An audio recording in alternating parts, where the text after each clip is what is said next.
खुशामदीद, सुबह खैर तमाम देखने वालों को। प्रोग्राम है गुड मॉर्निंग कराची और मैं हूं आपका मेज़बान मोहम्मद यासिर। प्रोग्राम में जी आजकल बात हो रही है कुछ लॉकडाउन की सूरत हाल के हवाले से और कोरोना वायरस के हवाले से जो इस वक्त इक़दाम किए जा रहे हैं उसके ऊपर हम गुफ्तगू कर रहे हैं। इसके अलावा जो दीगर मामलात हैं उसके ऊपर भी प्रोग्राम में बात हो रही है। साथ साथ जो माशी मसाइल हैं वो बहुत ज़्यादा हैं जिसकी निशानदेही भी की जा रही है। बहुत सारे मामलात की निशानदेही देखने वाले अपने पैगामात के ज़रिए कर रहे हैं। ये तमाम ही मामलात पर गुफ्तगू की जाए। पूरे पाकिस्तान की इस वक्त जो सूरत हाल है उसके ऊपर ख़ास तौर पे बात हो रही है। बिलखुसूस सिंध में और शहर कराची के अंदर इस वक्त जो सूरत हाल है उसके हवाले से बहुत सारे पैगाम हमें मौसूल हो रहा है। तो कोशिश ये है कि बहुत सारे मामलात पर गुफ्तगू हो चुकी है, बहुत सारे मामलात पर गुफ्तगू कर रहे हैं और इस वक्त यहाँ पर कोशिश ये है कि ज़्यादा से ज़्यादा इस वक्त जो लोग काम कर रहे हैं उनको ऑन बोर्ड लिया जाए। पिछले कई प्रोग्राम्स में हमारे साथ मुख्तलिफ NGOs के लोग प्रोग्राम में वक्तन फ़वक्तन शरीक होते रहें और उनसे हमारी गुफ्तगू रही है। किस तरह काम कर रहे हैं, मुश्किल हालात हैं, यकीनन बड़ी गैर मामूली इस वक्त सूरत हाल है। बार बार ये बात इसलिए दोहराई जा रही है कि मामलात अभी तक कंट्रोल में नहीं है और सूरत हाल आगे भी कुछ बेहतर इसलिए नज़र नहीं आ रही कि इस वक्त बहुत सारी पाबंदियों के बावजूद भी मामला जो है वो हल नहीं हो रहा है। इसमें बहुत सारी वजूहात शामिल हैं जिसके ऊपर गुफ्तगू की है और अथॉरिटीज़ को किस तरह अपनी ज़िम्मेदारी अदा करनी है, ये सबसे ज़्यादा ज़रूरी है। और जैसे ये बात समझ रहे हैं कि गैर मामूली सूरत हाल है तो इस वक्त चैलेंजेस भी बहुत ज़्यादा गैर मामूली हैं। कैसे कंट्रोल करना है ये समझने की कोशिश कर रहे हैं। जो लोग इस वक्त काम कर रहे हैं उनकी राय बड़ी अहम है और इस वक्त हुक्मरान जमात यकीनन जो उन्होंने अब तक इक़दाम उठाए हैं सिंध के अंदर बिलखुसूस अगर बात कर ली जाए, यकीनन उनको सराहे जाने की ज़रूरत है। इसके हवाले से बात भी हमने की है और जहाँ पर निशानदेही की जा रही है गलतियों की उसके ऊपर काम करने की भी ज़रूरत है। तो ये सिलसिला इसी तरह जारी है, लेकिन अभी भी बहुत कुछ होना बाकी है क्योंकि माशी मामला बार बार ये बात दोहराते हैं कि पाकिस्तान के यकसर मुख्तलिफ हैं किसी भी मुल्क से और गुर्बत, बेपनाह बेरोज़गारी पूरी दुनिया का ही मसला है, लेकिन यहाँ पर इसमें बड़ी तेज़ी से इजाफा हुआ और इस वक्त लॉकडाउन के जो सूरत हाल है इसके बाद खदशात बहुत ज़्यादा जो है वो सर उठा रहे हैं। जानने की कोशिश कर रहे हैं कि मामलात को किस तरह हल किया जाएगा, पॉलिसी एक्चुअली क्या है, ये सबसे अहम सवाल है। किस तरह की पॉलिसी वज़ा की जा रही है, ये जो रिहेबिलिटेशन का प्रोसेस है ये किस तरह स्टार्ट होगा, जब पूरा सिस्टम जब रीस्टार्ट होगा। पूरी दुनिया इस वक्त लॉकडाउन की इस वक्त सिचुएशन में है और जब इस तमाम मामला इंशाल्लाह ख़त्म हो जाएंगे तो उसके बाद एक दुनिया नए सिरे से इसका आगाज़ होगा और जैसे जैसे ताख़ीर होती जा रही है मामला जो है बहुत ज़्यादा पेचीदा होते जा रहे हैं। न सिर्फ पाकिस्तान में बल्कि पूरी दुनिया की मैं बात कर रहा हूँ, ऐसी ही सूरत हाल है।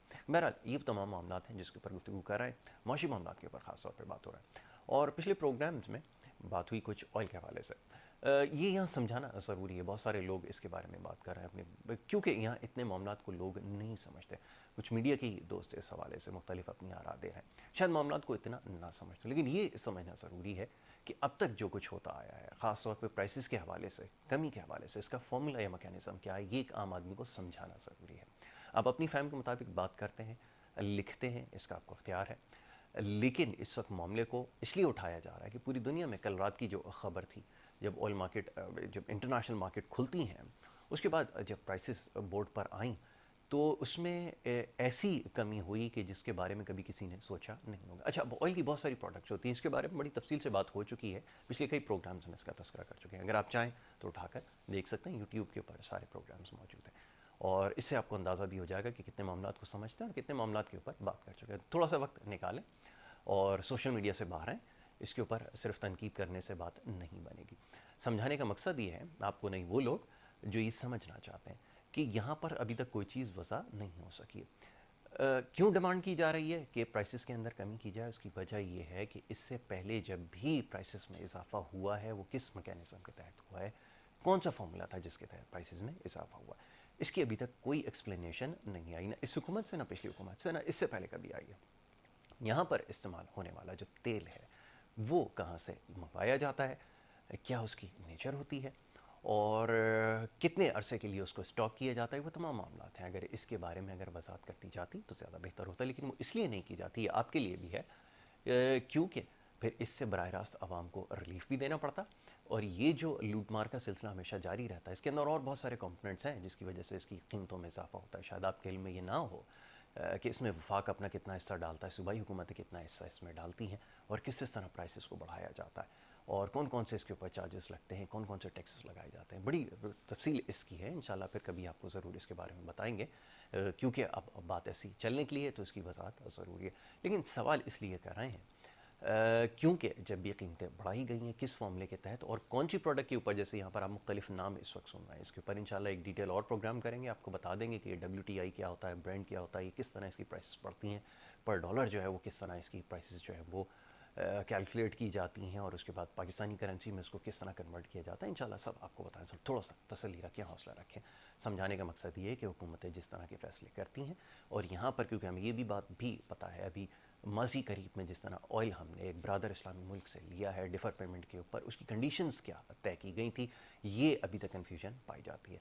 तो ये कन्फ्यूजन पाई जाने की वजह से ही ये डिमांड की जा रही है और पूरी दुनिया में जो मैकेनिज़्म काम करता है, जैसे यहाँ कहा जाता है, गौर से सुनिएगा, कि जब प्राइसेस बढ़ती हैं तो कहा जाता है इंटरनेशनल मार्केट के अंदर प्राइसेस बढ़ गई हैं, इस वजह से हमें इसका इजाफा करना पड़ा है।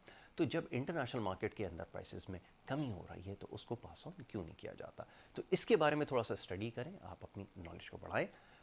तज्ज़ियाकार बनने से, टीवी के ऊपर बैठ के प्रोग्राम में बात करने से कतई ये मतलब नहीं है कि दूसरों के हवाले से बात की जाए कि कितने मामलात को समझते हैं, माशी मसाइल को कितना समझते हैं। बहरहाल तो ये उन सब के लिए जो ये समझते हैं कि इस वक्त डिमांड करना बिल्कुल ठीक नहीं है। डिमांड इसलिए की जा रही है कि माजी में जो कुछ होता रहा है उसके बाद ये ज़रूरी हो गया है कि ये बात पूछी जाए, इसका सवाल किया जाए कि वो कौन सा मैकेनिज़्म है जिसके तहत अब आवाम को रिलीफ फराहम किया जाएगा। ये ज़रा समझाने की ज़रूरत है। बहरहाल इसके अलावा कुछ और मामला हैं जिसके ऊपर गुफ्तगू करनी है और ख़ास तौर पर इस वक्त जो पॉलिसीज़ है उसके ऊपर बात हो रही है। मुख्तलिफ मेहमानों को बुलाने का यह मकसद ये होता है कि उनकी राय ली जाए और मामला को वो समझते हैं, उनके पास क्या तरीक़ाकार है, किस तरह हल हो सकते हैं। इस वक्त सबकी राय जो है बड़ी अहमियत की हामिल है।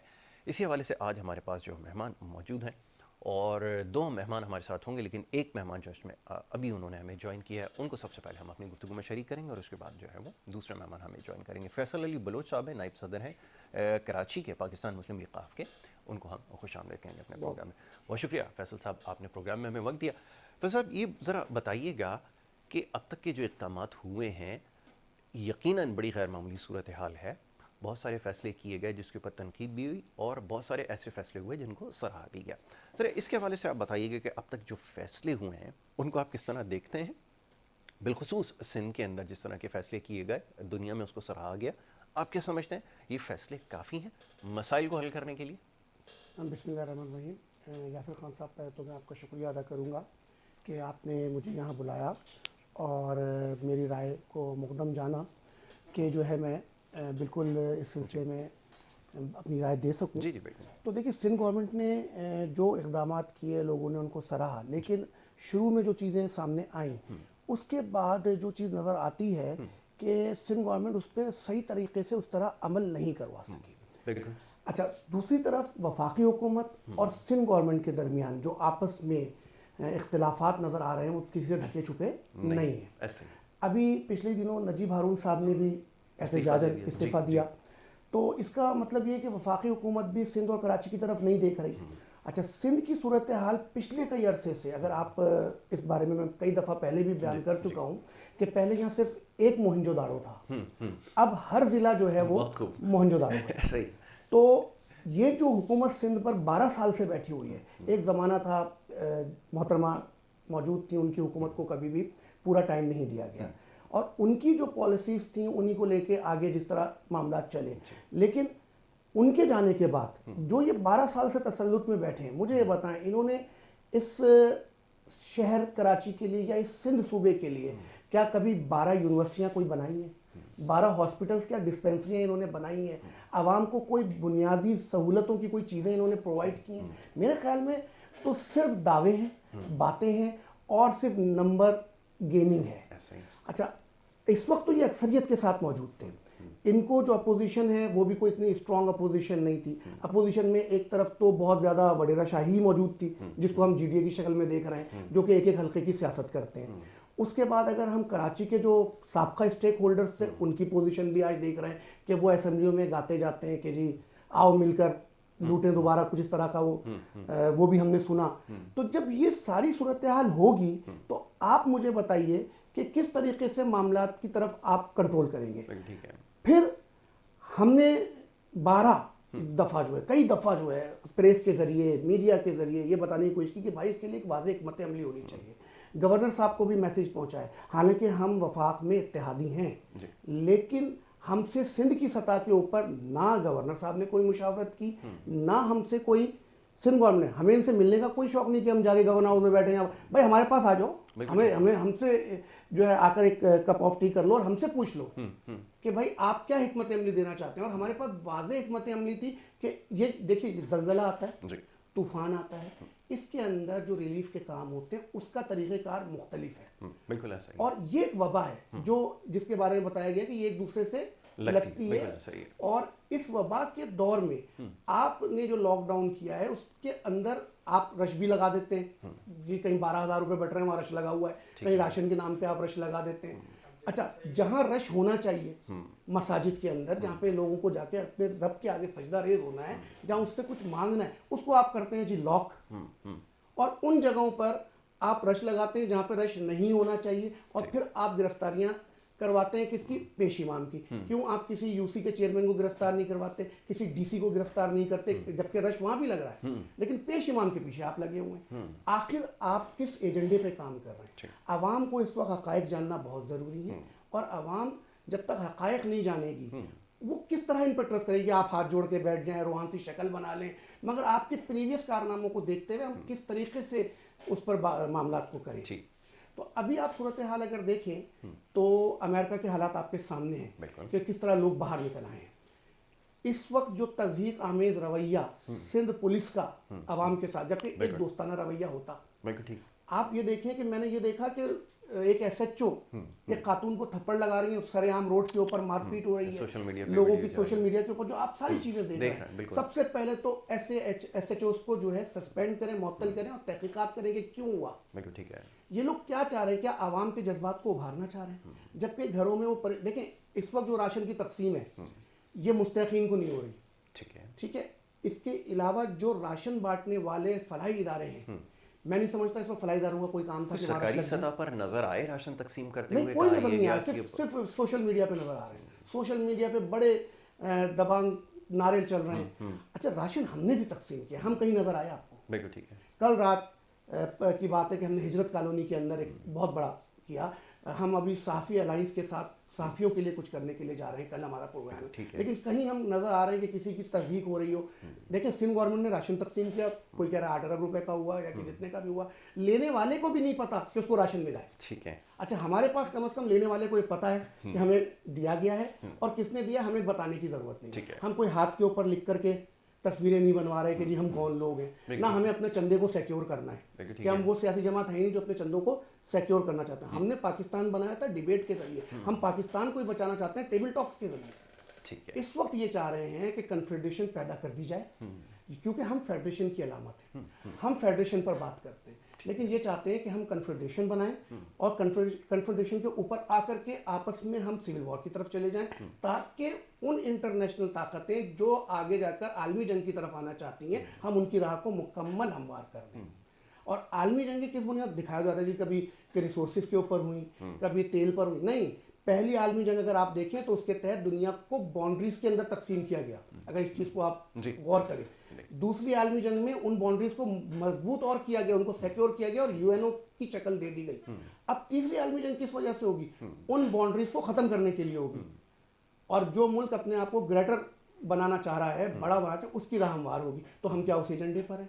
वफाकी हुकूमत को भी इसका जवाब देना होगा कि आवाम की, देखें 5% लोग 95% लोगों के ऊपर हुक्मरानी कर रहे हैं। ठीक है।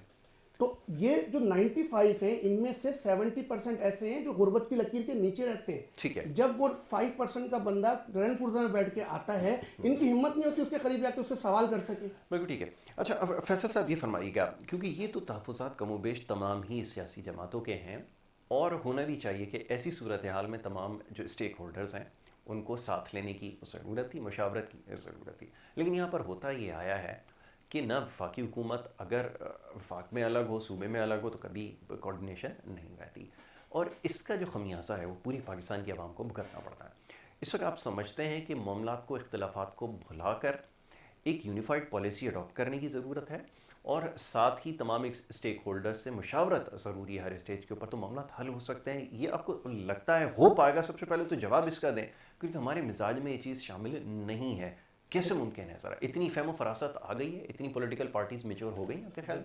देखिए इस वक्त एक तो फंडिंग का रोना, ठीक है, लेकिन अल्हम्दुलिल्लाह जो इदारे सोशल मीडिया पे नज़र आ रहे हैं तो लग रहा है कि फंडिंग ठीक ठाक है। ठीक है, सिंध गवर्नमेंट भी जो बता रही है कि हमारे पास इतनी फंडिंग है। इन सब चीज़ों को, और वफाक के पास भी अच्छी खासी, अगर वन विंडो ऑपरेशन के तहत यानी सब हुकूमत की सतह से हो, राइट, और फिर हुकूमत की सतह के बाद हम, आप मुझे बताइए कि क्या इस वक्त स्कूल्स बंद हैं, स्कूल के टीचर्स जो मुख्तलिफ सर्वे में अपना काम सरंजाम देते रहे हैं वो इस वक्त बिल्कुल फ्री हैं, हम उन्हें ऑन बोर्ड लेते हैं। बिल्कुल ठीक है, हमारे पास हर 200 घर के ऊपर एक मस्जिद मौजूद है, चाहे वो किसी भी मकातिब फिक्र की, ठीक है, लेकिन मस्जिद है।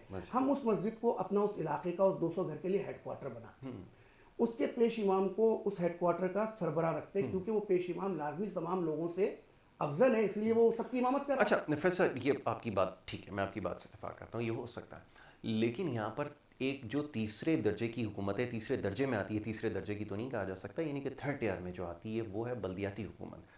ये होती ही इसी मकसद के लिए, इसका मसरफ़ ही यही होता है कि वो इस तरह के ख़ास तौर पे जो मसाइल हैं उनको हल करने के लिए उनके पास ह्यूमन कैपिटल भी होता है, रिसोर्स भी होते हैं, तमाम चीज़ें होती हैं, लेकिन वो अगर इफेक्टिव नहीं होगी, जिसके ऊपर माजी में ध्यान नहीं दिया गया, तो आप नहीं समझते कि आपकी सियासी जो जमात है उसको स्टैंड लेना चाहिए?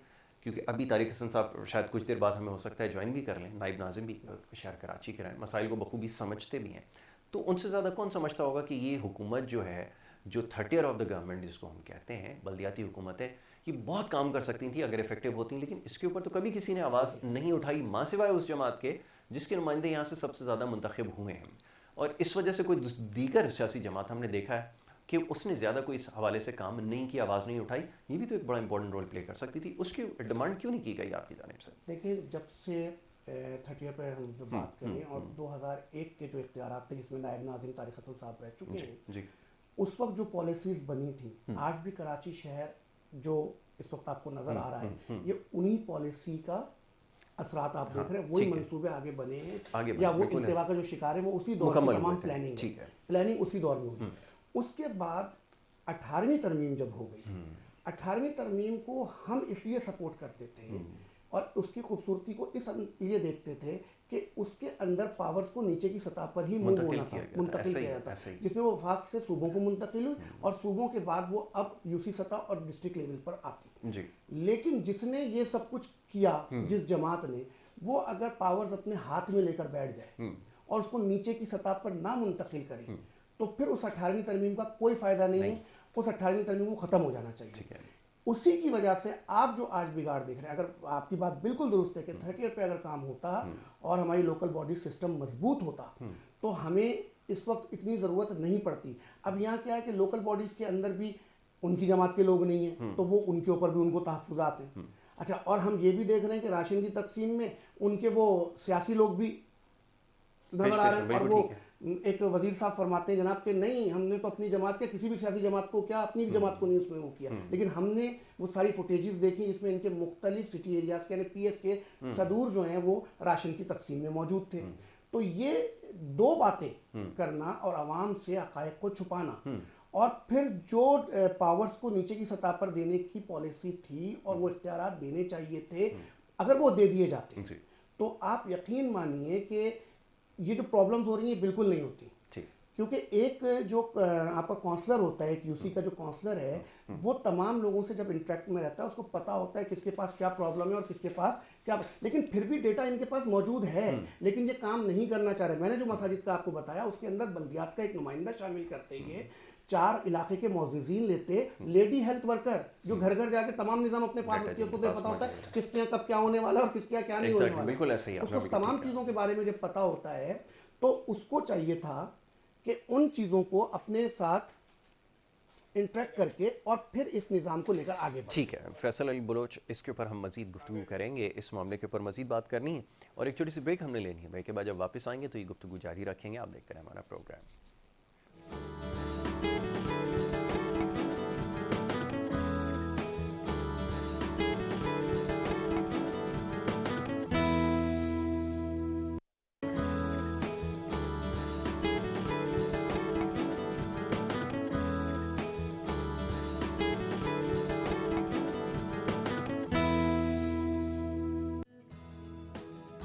प्रोग्राम में एक दफ़ा फिर आपको खुशामदीद कहेंगे। ब्रेक पे जाने से पहले जो गुफ्तगू का सिलसिला जारी था, बड़े ख़ास मेहमान यहाँ पर तशरीफ़ फरमा हैं, उनसे गुफ्तगू हमारी जारी रहेगी। और इस वक्त हमारे जो दूसरे मेहमान हैं उन्होंने हमें ज्वाइन किया है। आप नायब नाज़िम आला रहे हैं कराची के, और इसके अलावा वज़ीर आला सिंध के मुशीर भी आप रहे, एक्सपोर्ट ज़ोन के चेयरमैन रहे। मोहम्मद तारिक हसन साहब आज हमारे मेहमान हैं, जो कि सिंध के सदर हैं पाकिस्तान मुस्लिम लीग क़ाफ के। उनको हम खुशामदीद कहेंगे। बहुत शुक्रिया आपका तारिक हसन साहब, वक्त आपने दिया प्रोग्राम में। ब्रेक पे जाने से पहले गुफ्तगू ये हो रही थी कि इस वक्त जो सियासी मामलात हैं, ये तो हमारे यहाँ चलता रहता है, बड़ा एक अलमिया है कि इस वक्त भी जहाँ इतना बड़ा क्राइसिस है वहाँ पे सियासी मामलात हमारे हल होने का नाम नहीं ले रहा है। लेकिन इंतज़ामात के हवाले से बात हो रही थी।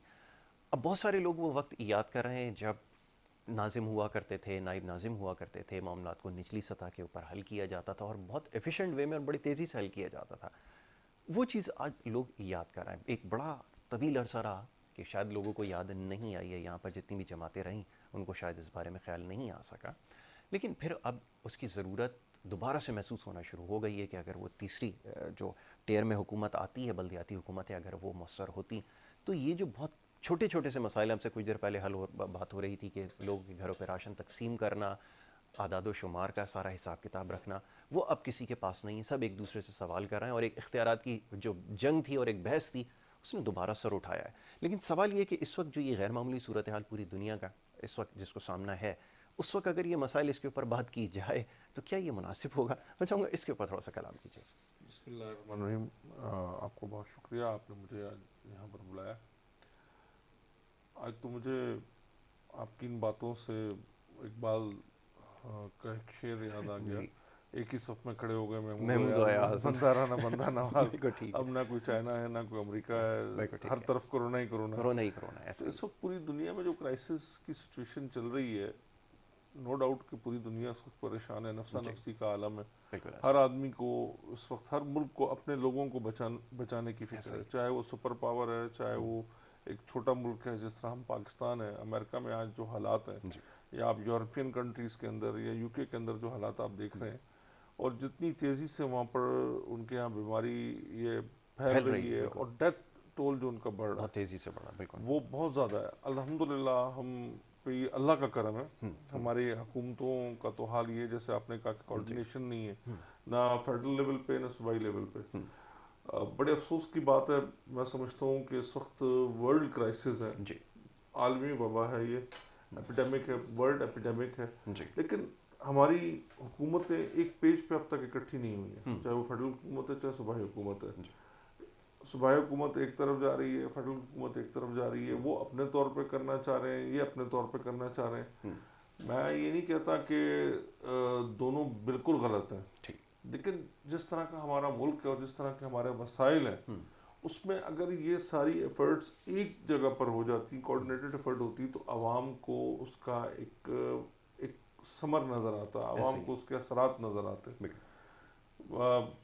आपने बिल्कुल ठीक कहा, हमारे ज़माने में जो 2001 का जो लोकल गवर्नमेंट सिस्टम था, वो इंतहाई एक मौसर और अच्छा लोकल गवर्नमेंट सिस्टम था, और उसके तहत ग्रास रूट लेवल पे जो एक बेसिक आदमी था, जो एक आम आदमी था, पाकिस्तान का एक आम शहरी था, उसको एक फैसिलिटीज़ मिल रही थी, जो कि बाद में जो लोग अपने आप को जमहूरी कहते हैं सारे, वो आए और उन्होंने उस पूरे सिस्टम को ख़त्म किया, क्योंकि ये चाहते हैं हमारी जो पार्टीज़ हैं आजकल, वो चाहे जो भी पार्टीज़ हैं, वो ये चाहती हैं कि जी हम सारी पावर्स अपने पास रखें। ऐसा ही ये पावर्स जो हैं वो ग्रास रूट लेवल तक नहीं जाने चाहिए। यही वजह है, इमरान खान साहब ने कहा था कि मैं पीटीआई ने कहा था, मैं कहूँगा कि जब हम इक़्तिदार में आएंगे तो एक स्ट्रॉन्ग लोकल गवर्नमेंट सिस्टम बनाएंगे। आज उनको 2 साल के करीब होने को, अभी तक कोई इस तरह को खातिर खा किस्म का कोई इस तरह का सिस्टम वो सामने नहीं ला सके कि जिस पर हम कहेंगे जी आने वाले दिनों में ये बहुत अच्छा हो जाएगा और इस तरह के तमाम मसाइल हल हो जाएंगे। बहरहाल मैं समझता हूँ कि इस वक्त सबको एक पेज पे इकट्ठे होने की ज़रूरत है। अभी क्राइसिस ख़त्म नहीं हुआ है। मैं तो बाज़ दफ़ा जब बैठ के अंदाज अपना एक सोच के मुताबिक सोचता हूँ, मेरी अपनी सोच है कि वो कंट्रीज़ जो कि जहाँ पर किसी किस्म की ना उनको वसाइल की कमी है, ना मेडिकल इक्विपमेंट्स की कमी है, ना उनके मामलात हमसे कई गुना बेहतर हैं, वो बड़े हाइजीनिक और साफ सुथरे हैं। वो आज जिन क्राइसिस के अंदर खड़े हुए हैं कि उनके पास मेडिकल इक्विपमेंट्स कम पड़ गए हैं, उनके लोगों के पास चीज़ें कम पड़ गई हैं, उनके डॉक्टर्स के पास वो प्रॉपर पूरा सामान नहीं है, वो अपने पेशेंट्स को ट्रीट करते हुए आज बड़े परेशान हैं। और अगर हमारे पास जिस तरह हम हालात, जिस तरह तेज़ी से केस बढ़ते जा रहे हैं, तो मैं समझता हूँ कि हमें आगे बहुत बड़े क्राइसिस, अल्लाह ना करे, अल्लाह ताला एज ए मुसलमान और एक कहते हैं ना कि अल्लाह ताला मुसीबत भी उतनी डालता है जितनी बर्दाश्त कर सके। अल्लाह करे कि हम पर इतनी मुसीबत ही आए जितनी हम बर्दाश्त कर सकें। अगर उस तरह की कोई सिचुएशन हुई तो मैं समझता हूँ कि फिर हम बहुत बुरे क्राइसिस में जाएंगे। तारिक साहब, अब ये फरमाइएगा कि हमारे यहाँ ना मुशावरत का कोई सिलसिला है, और फिर एक मसला ये कि जो ऐवान में बैठे हुए लोग हैं या जमातें वही समझती हैं कि सारी जो ताकत का महवर है वही है। ठीक है, ये बात किसी हद तक तो दुरुस्त भी है, लेकिन जो दीगर सियासी जमातें हैं अगर वो पार्लियामान में नहीं आ सकी तो शायद उनकी कोई ज़रूरत नहीं है। क्या सोच तब्दील हो सकती है? क्योंकि मसाइल के बहुत सारे हल बहुत सारी ऐसी सियासी जमातों ने भी तजवीज़ की जो बड़े माकूल थे। तो क्या आपके ख्याल में ये रिवायत तब्दील हो सकती है? क्या कभी उन तमाम लोगों को, स्टेक होल्डर्स को शामिल किया जा सकता है, ख़ास तौर पे इस तरह की सिचुएशन में? क्योंकि इसके पीछे एक बड़ा स्ट्रॉन्ग मैसेज भी है। पाकिस्तान के बहुत सारे मसाइल ऐसे हैं जिसमें हमें तमाम स्टेक होल्डर्स को अगर ऑन बोर्ड लेंगे तो शायद वो हल हो सकते हैं, लेकिन अभी तक समझने का कोई इरादा है नहीं। और तारीख ये बताती है कि कभी भी ऐसे मामलात से, ऐसे वाक़यात से सबक सीखा नहीं है। आप क्या अपनी राय देंगे इसमें? देखिए जी, मुझे नहीं पता कि आपकी कितनी एज है, जितनी मेरी एज है या जितना मैंने अपने दोस्तों से सुना है या अपने बुजुर्गों से सुना है, इस तरह के क्राइसिस आज तक पहले कभी नहीं है। बिल्कुल ऐसा देखिए, हमने 2005 का ज़लज़ला भी देखा, वो एक एरिया तक था, बिल्कुल ठीक है, और उसमें कश्मीर, इस्लामाबाद और हमारे और एरियाज थे वो शामिल थे, KPK के। लेकिन इस तरह की वबा जो कि पूरी दुनिया में स्प्रेड की हो, पूरी दुनिया में फैल गई हो, वो हमने आज तक कभी नहीं देखी। बिल्कुल सही। हमने दुनिया को इस तरह वापस एक जगह एक मुंजमद होते हुए नहीं देखा। ऐसा ही आज रात की मिसाल आपके सामने है, जब से ये दुनिया बनी है, ऑयल क्राइसिस यानी माइनस में ऑयल की प्राइसेस वो चली गई। इससे पहले ना कभी हमने सुना, ना कभी हमने देखा। बिल्कुल ऐसा ही है। तो ये जो कोरोना क्राइसिस आया है इस वक्त, कोविड-19 कोरोना क्राइसिस, ये दुनिया को अब एक नए डायरेक्शन की तरफ ले जाएगा। लोगों की जो पहले प्रायोरिटीज थी अब वो चेंज होंगी, लोगों के जो पहले गोल्स थे, जो चीज़ें थी, अब वो चेंज होंगी। अब दुनिया एक चेंज की तरफ जा रही है। अगर उस चेंज में अल्लाह करे हमारे हुक्मरानों को, हमारे उन लोगों को जो ये मुल्क चलाते हैं, उनको ये सोच आ जाए और वो उस चेंज का फ़ायदा उठाएं, और उस चेंज के अंदर आकर यहाँ पर एक हमारे यहाँ डिस्टेंस है, हमने सोशल डिस्टेंस तो अभी कायम नहीं किया। हमारे मुल्क में तो बहुत पहले से एक डिस्टेंस है, अमीर और गरीब का एक डिस्टेंस है, ऐसा ही। और जो है पैसे वाले का और एक गरीब आदमी का एक जो डिस्टेंस है, एक ताकतवर का और एक कमज़ोर का जो डिस्टेंस है, बिल्कुल ठीक है, वो डिस्टेंस ख़त्म हो जाए और हम एक अच्छा माशरा बना दें। हम मदीने की रियासत की बात करते हैं, अगर हम इसको मदीने की रियासत तो बहुत दूर की बात है, उसकी चंद चीज़ें भी अगर यहाँ लेकर आ जाएं, उसकी चंद चीज़ें यहाँ लेकर आ जाएं, तो मैं समझता हूँ कि ये मुल्क बहुत तरक्की करेगा। हमारे यहाँ ईगो प्रॉब्लम्स बहुत ज़्यादा है। ये अब वक्त नहीं है, अपनी ईगोस को ख़त्म करना होगा हर शख्स को। इसमें मैं ये नहीं कहता कि इस वक्त इन क्राइसिस के अंदर हर चीज़ की जिम्मेदार 100% गवर्नमेंट है, लेकिन हमें खुद भी उन गवर्नमेंट के साथ ताउन करना होगा, जो कि हमें उसमें अभी तक तो हमारी आवाम ने इस चीज़ को, इस क्राइसिस को, इस बीमारी को इतना सीरियस नहीं लिया जितना सीरियस हमको लेना चाहिए। बिल्कुल ठीक है। हमें वो तमाम इक़दाम जो हमने खुद करने, जैसे सोशल डिस्टेंसिंग है, हैंड वॉश है, हैंड शेक है, इन सब चीज़ों को कुछ अरसे के लिए पस पुश डालना होगा, ठीक है, और आगे बढ़ना होगा अगर हमने इन क्राइसिस से निपटना है। ठीक है। तो मैं समझता हूँ कि आज या कल तमाम जमातों को, तमाम लोगों को एक पेज पे बैठना होगा और एक जगह बैठकर मुल्क और कौम के मफाद में फैसले करने होंगे, और अगर हम नहीं करेंगे तो उसके नुकसान जो है वो बहुत ज़्यादा होंगे। बिल्कुल ठीक है, आपने कहा कि इसके जो है बड़े सीरियस कॉन्सिक्वेंसेस होंगे, नुकसान इसके बहुत ज़्यादा होंगे। जी फैसल साहब, ये फरमाइएगा कि इंतजामात के हवाले से जैसे भी बात हो रही थी कुछ देर पहले, और ये शिकायत की जा रही है बार बार हाथ जोड़ के लोगों से कि वो घरों में अपने आप को जो महदूद रखें, वो क्या मुमकिन हो सकेगा? सवाल ही पैदा होता है कि यहाँ पर गुर्बत, भूख, अफलास इतनी हो, जहालत हो, ये तमाम मसाइल हों, तो उनके लिए कैसे मुमकिन है? अब ये भी ज़रा जवाब दीजिएगा कि आप अगर हुकूमत में होते तो मान लीजिए कि अगर ये सारे इकदाम आपको करने पड़ते तो क्या ये आपके लिए मुमकिन होता, आसान होता कि जहाँ पर इतने सारे मसाइल हों और फिर लोगों को कहा यह जाए कि घरों के अंदर महदूद रहो? तो ये हुकूमत की तो इसमें गलती कम नज़र आती है, लोगों का मसला इसमें अवामी मसला ज़्यादा नज़र आता है। क्या कहेंगे इस पर? देखिए, जैसा कि आपका सवाल जी, जी। और मेरे बड़े भाई ने भी जी, जी। जो बात कही कि हुकूमत ही 100% जिम्मेदार नहीं, अवाम भी है। बात अपनी जगह बज़ाहिर बिल्कुल दुरुस्त है। ठीक है। एक बात अगर हम गौर तलब है और हम देखें तो पाकिस्तान जब से बना और अब तक तालीम के शोबे में कितना काम इन हुकूमतों ने किया, बिल्कुल आपके सामने। सेहत और तालीम सबसे सेहत ज़्यादा और जो तालीम। नज़रअंदाज किया जाने वाला शोबा। अब जब एक बंदे को ये पता ही नहीं है जी। कि प्रॉब्लम है क्या, बिल्कुल ठीक क्योंकि है। उसके पास वो अवेयरनेस नहीं है, उसके पास वो तालीम नहीं है, उसके बाद उसके हाथ के अंदर ना एक मोबाइल आ गया है ऐसे ही। और वो उसके ऊपर सबकी बातें सुन रहा है और फिर कह रहा है पिछले तो हालात ये थे, मैं इनकी बात पे यकीन कैसे करूं। ठीक। तो असल मसला ये था कि हमारे लोगों को हमने एजुकेट करना था, हमें उनको इलिटरेसी से निकाल के लिटरेसी रेट अपना बढ़ाना था, बिल्कुल ठीक है। हमने उस तरफ काम किया ही नहीं। अच्छा, पाकिस्तान मुस्लिम लीग को जब हुकूमत मिली, आप अगर पिछले अखबार में तारिक भाई यहाँ बैठे हैं, मैं तारिक भाई की एक एग्जाम्पल दे दूंगा कि आपको कि तारिक भाई आपके सामने हैं, इनका जिस तरीके से चाहे आप एहतसाब कर लें। ठीक है। मुस्लिम लीग काफ में करप्शन का कोई आप इल्ज़ाम नहीं देखेंगे। खाफ तो हम कहते हैं बेसिकली पाकिस्तान मुस्लिम लीग है। ये क़याम पाकिस्तान की जो तहरीक थी उसका तसलसल है कि हम अभी भी मुल्क को बनाने में हैं, हम किसी हुकूमत को गिराने की बात नहीं करते कभी भी, लेकिन हम ये कहते हैं आवाम की फलाह के लिए अगर तुम काम करोगे हम तुम्हारे साथ खड़े हैं।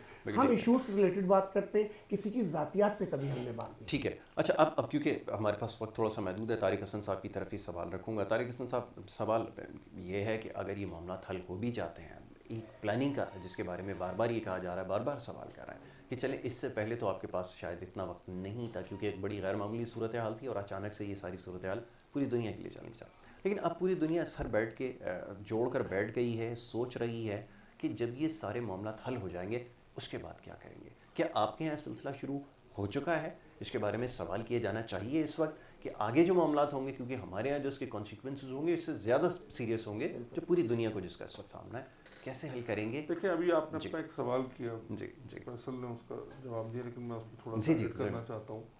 इसमें कोई शक नहीं है कि हमारे माशी हालात इतने अच्छे हों कि हम सोशल इस बीमारी को कंट्रोल करते हुए हर शख्स के घर पर राशन पहुंचा सकें या हर एक के घर पर जो है वो उसकी ज़रूरियात ज़िंदगी की चीज़ें पहुंच जाए, जैसा कि बाहर के ममालिक में हो रहा है। लेकिन मैं ये समझता हूँ कि अगर हम 100% नहीं पहुंचा सकते तो हम 80% तो पहुंचा सकते हैं ना। ठीक है। लेकिन यहाँ तो हमें कुछ नज़र ही नहीं आ रहा, बहुत कम नज़र आ रहा है जी, बहुत कम नज़र आ रहा वो है। भी सोशल मीडिया के जरिए नज़र आ रहा है। गवर्नमेंट अपनी बहुत अच्छी कोशिश कर रही है, फेडरल गवर्नमेंट अपने तौर पे कर रही है। मैं फिर कह रहा हूँ, अगर ये दोनों मिलकर इस वक्त, मैं यहाँ पर बैठ कर सिंध गवर्नमेंट पे भी बहुत कीचड़ उछाल सकता हूँ, मैं फेडरल गवर्नमेंट पे भी बहुत कीचड़ उछाल सकता हूँ, लेकिन इन सब चीज़ों को बाला ताक रखते हो क्योंकि इस वक्त क्राइसिस की सिचुएशन है, क्राइसिस ख़त्म नहीं हुआ है। ठीक है। इस वक्त हम पिछली चीज़ों को भूल जाएं कि हमने अपनी एजुकेशन पे खर्च किया नहीं किया, हमने अपनी तालीम पे किया नहीं किया। इस वक्त हमने क्या करना है, इस वक्त हमारे पास क्या मौजूद है, सबसे ज़्यादा ज़रूरी है कि इस वक्त जो दस्तयाब मसाइल हैं वो इमीडिएट रिक्वायरमेंट क्या है, सबसे ज़्यादा ज़रूरी इस वक्त ये चीज़ें इमीडिएट रिक्वायरमेंट। हमने अपनी आवाम को रोटी देनी है, खाना देना है, उनको राशन पहुँचाना है, मेडिकल इक्विपमेंट्स खरीदनी है, अपने चीज़ों को पूरा करना है। उसके बाद भी अगर ये कोविड-19 अगर ये कोरोना वायरस चला भी जाता है तो उसके बाद भी ऐसा नहीं है कि हम उसके बाद बिल्कुल पाकिस्तान ठीक हो जाएगा, नॉर्मल हो जाएगा। ये जो हमारे लॉकडाउन का जो टाइम गुजरा है और उसमें जो हमारा बहुत बड़ा नुकसान हुआ है इंडस्ट्री का, मुल्क बंद रहा है, अरबों रुपए का टैक्स जो गवर्नमेंट को जमा होना था वो गवर्नमेंट को नहीं हुआ। एक आम आदमी की जो बेचारा पैसे कमाता था वो उससे आउट हो गया सर्किल से। हमें तो कई सालों तक इसके आफ्टर शॉक्स हमें इसके बर्दाश्त आफ्टर करना शॉक्स हमें पड़ेंगे। नजर आएंगे और हमें महसूस होंगे और हमें बर्दाश्त करने होंगे। उसके लिए भी ज़हनी तौर पे तैयार रहने की ज़रूरत है। फैसल बलोच साहब, आपका बहुत शुक्रिया कि आपने हमें वक्त दिया। तारिक हसन साहब, आपका बेहद शुक्रगुजार हैं कि मुख्तसर वक्त में आपसे गुफ्तगू अच्छी रही, बहुत सारे मसाइल के बारे में जानने का मौका मिला और इंशाल्लाह माजी में जो कुछ हुआ है ये बात करनी ज़रूरी है कि मसाइल किस तरह हल हुए थे और ये मामला किस तरह हल किए गए थे, पॉलिसी मेकिंग क्या थी, तरीक़ाकार क्या था। और एक और बड़ा आम सवाल, क्योंकि अब तो वक्त खत्म हो गया, मैं आपसे थोड़ी सी एक बात करना चाह रहा हूँ। ज़रूर। पिछले दिन मैं कल टीवी पे देख रहा था कि जी वो आजकल हाथ जोड़ने का रवाज आ गया, तो मैं भी हाथ जोड़कर सूबाई हुकूमत से भी और फेडरल हुकूमत से कहता हूँ कि खुदा के लिए एक पेज पे आ जाओ और आवाम के लिए सोचो। सिर्फ पॉइंट स्कोरिंग या इलेक्शन को मत देखो, इस वक्त आवाम को देखो कि वो किस प्रॉब्लम में है और उनके लिए मिलकर काम करो। और भी जमातों को साथ बिठाओ और उनके साथ मिलकर काम करो, इस आवाम को सामने रखो। बिल्कुल ठीक है, बहुत शुक्रिया तारिक हसन साहब, आपने हमें प्रोग्राम में वक्त दिया। नाज़रीन, ये हमारा पहला सेगमेंट था। दूसरे सेगमेंट की तरफ पढ़ेंगे। यहाँ पर एक छोटी सी ब्रेक हमने लेनी है। ब्रेक के बाद वापस आएंगे। आप देखते रहें हमारा प्रोग्राम।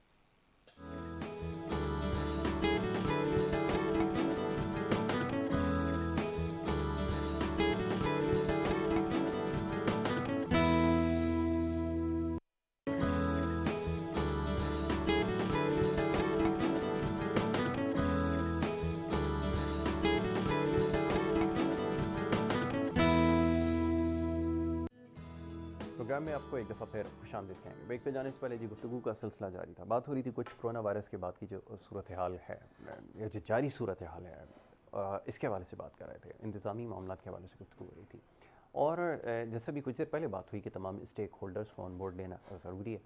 मसाइल का हल यकीनन कुछ ना कुछ राय सबके पास है। अगर उन सबको शामिल किया जाए इस वक्त मुशावरत में, तो यकीनन मसाइल जल्दी हल हो सकते हैं। इसके अलावा पॉलिसीज़ जो कुछ हैं इस वक्त, क्योंकि बड़ी गैर मामूली सिचुएशन है, इस बारे में बार बार बात हो रही है। यकीनन इतनी आसान नहीं है किसी के लिए भी कंट्रोल करना। पूरी दुनिया का इस वक्त ये एक मसला बन चुका है। इसके हवाले से बात होती रहेगी। इस वक्त बड़े ख़ास मेहमान आज यहाँ पर मौजूद हैं और बात होगी एक ऐसे इदारे के बारे में जो कराची शहर में यकीनन बहुत सारी ऐसी ऑर्गेनाइजेशंस काम कर रही हैं, बहुत सारी ऐसी तंजीमें काम कर रही हैं जो लोगों को सहूलियात मुहैया कर रही हैं। लेकिन सेहत के हवाले से ख़ास तौर पे इंडस हॉस्पिटल एक ऐसा नाम है, एक ऐसा इदारा है जो बड़ी तादाद में लोगों को बग़ैर किसी माली मुश्किलात के, बग़ैर किसी पैसों के सर्विसेज दे रहा है। और ये इतनी गैर मामूली कोशिश है कि इसके बारे में बहुत दफ़ा प्रोग्राम्स में बात हो चुकी है। डॉक्टर बारी साहब हमारे साथ प्रोग्राम में इससे पहले तशरीफ़ ला चुके हैं, उनसे बड़ी तफसील से इन तमाम मामलात पर गुफ्तगू हो चुकी है। ये इतना मुश्किल काम है, इतना गैर मामूली काम है कि इतनी बड़ी तादाद में लोगों को सेहत की सहूलियात देना, वो भी फ्री ऑफ कॉस्ट, ये एक बहुत बड़ा मुश्किल काम है। फिर जब ये इंडस हॉस्पिटल बना, जो क्या मामलात थे, किस तरह इसका ख्याल आया, वो तमाम चीज़ें आज जिसके ऊपर बड़ी तफसील से हमने गुफ्तगू करनी है। और इस वक्त इंडस हॉस्पिटल क्या काम कर रहा है, इससे पहले आपको याद होगा जब टीबी के हवाले से कैंपेन चली थी, उसके ऊपर हमने एक प्रोग्राम किया था जिसमें एक अवेयरनेस प्रोग्राम शुरू हुआ था। फिर इंडस हॉस्पिटल के तहत जो है वो मोबाइल जो यूनिट्स बनाए गए थे जिसमें टीबी के बड़े फ्रीक्वेंटली टेस्ट हुए और फिर उसके ऊपर अवेयरनेस के ऊपर बड़ा काम किया गया। तो इस तरह और बहुत सारी हेल्थ फैसिलिटीज़ जो है वो इंडस हॉस्पिटल लोगों को दे रहा है। और आई रिपीट कि ये बिल्कुल फ्री ऑफ कॉस्ट है। इधर कोई कैश काउंटर हॉस्पिटल के अंदर नहीं है, बेलॉस इसमें खिदमत की जा रही है और एक बड़ी तादाद में यहाँ पर स्टाफ मौजूद है, डॉक्टर्स की टीम मौजूद है जो लोगों को बेहतरीन तिब्बी सहूलतें फराहम कर रही है। इसी हवाले से आज हमने बात करनी है। आज हमारे साथ डॉक्टर मोहम्मद फरीदुद्दीन साहब यहाँ पे तशरीफ़ फरमाएँ, हेड ऑफ पीडियामेट्रिक मेडिसिन हैं इंडस हॉस्पिटल के। उनको हम खुशामदीद कहेंगे। बहुत शुक्रिया डॉक्टर साहब, आपने प्रोग्राम में हमें वक्त दिया। वालेकुम अस्सलाम। डॉक्टर साहब, सबसे पहले तो ये बात ज़रा जो लोग अभी तक नहीं जानते, बल्कि ये तो अब कहना बिल्कुल ठीक नहीं होगा, इंडस हॉस्पिटल एक ऐसा नाम बन चुका है जिसकी पूरी दुनिया में बात हो रही है। अब आलमी ज़रा अबलाग भी इस हवाले से बात कर रहे हैं कि इतनी बड़ी कोशिश और काविश है कि लोगों को पाकिस्तान जैसे मुल्क में फ्री ऑफ कॉस्ट सेहत की सहूलतें फ़राहम करना कैसे मुमकिन हुआ, इसका आगाज़ कैसे हुआ, ज़रा इस बारे में बात हो जाए। जी बहुत शुक्रिया। सबसे पहले तो ये कि आपने मुझे इधर मौका दिया। देखिए ये कुछ इस तरह से होता है कि जब तकरीबन कोई जब एक पहले एक अगर आपको याद हो तो एक बहुत पहले 80s की बात है कि एक बोरी बाज़ार के अंदर एक बॉम्ब ब्लास्ट हुआ था। बिल्कुल। तो वहाँ पर उस वक्त एक बहुत बड़ा मसला हुआ था और उस वक्त एक खून जमा करने का एक सिलसिला स्टार्ट हुआ था जी, जिसके बाद में लोगों को अंदाज़ा हुआ कि जी कि इस शहर को कितनी ज़्यादा ज़रूरत है एक खून की और सारी चीज़ों की। तो फिर उस वक्त डॉक्टर अब्दुल बारी ख़ान जो है वो उस वक्त वहीं पर उधर ही थे सिविल हॉस्पिटल के अंदर, और उन्होंने उस वक्त एक अपने चंद हम ख्याल दोस्तों के साथ मिलकर उन्होंने एक एनजीओ की बुनियाद रखी जो कि पेशेंट्स वेलफेयर एसोसिएशन थी, ठीक, जिसका मकसद सिर्फ और सिर्फ खून के अतियात लेना, उनको खून को जमा करना और इसके बाद में फिर जो है वो मरीज़ों को पहुँचाना था। ठीक, लेकिन वक्त के साथ साथ उनको अंदाज़ा हो रहा था कि ये सिर्फ इतना ही वाहिद काम नहीं है, बल्कि और भी बहुत सारे और चीज़ें भी हैं जो कि इनको करने की ज़रूरत है।